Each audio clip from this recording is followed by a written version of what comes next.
Bien-aimés dans le Seigneur, bonjour. Rhapsodie des réalités du mercredi 21 août 2024. Pasteur Christ partage avec nous sur le thème Régner au milieu des adversités. Alléluia.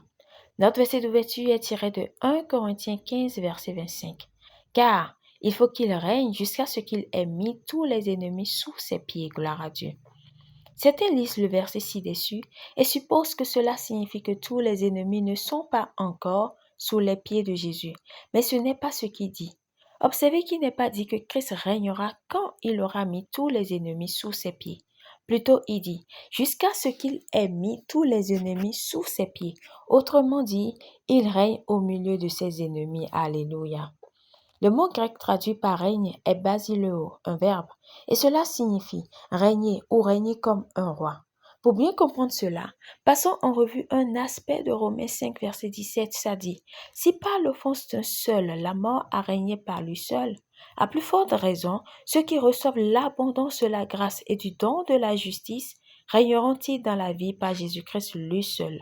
Gloire à Dieu. » Le Seigneur Jésus qui doit régner ou régner comme un roi, comme lu dans notre verset d'ouverture, est au ciel où il n'y a pas d'ennemis sur lesquels régner. Cela signifie que le lieu où régner est ici sur terre. Et comment doit-il régner? C'est à travers l'Église, c'est à travers nous. Alléluia. Colossiens 1,18 dit « Et il, Jésus, est le chef du corps, l'Église. Jésus est la tête, l'Église est son corps, et les pieds, comme soulignés dans le texte d'ouverture, font partie du corps. Ainsi, Jésus continue de régner sur la terre jusqu'à ce que tous les ennemis soient soumis à tous les membres du corps de Christ. Cela doit arriver avant que Jésus ne revienne. Alléluia. Pouvez-vous voir que le Seigneur ne vient pas pour une église mendiante, faible, frêle ou fragile? Non, il vient pour une église triomphante. Éphésiens 5, 27.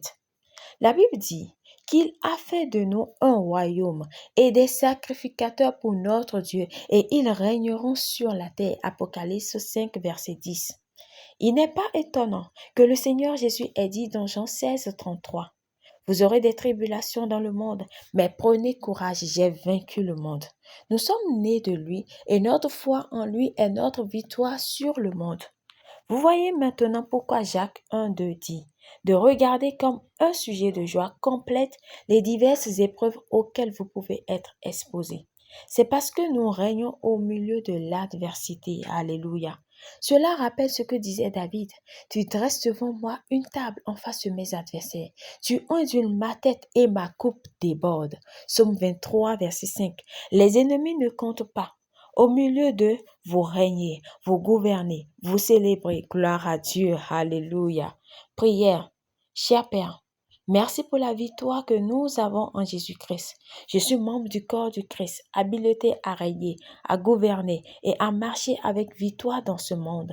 Je règne dans la justice, je marche dans la victoire et je manifeste son royaume ici sur terre au nom de Jésus. Amen.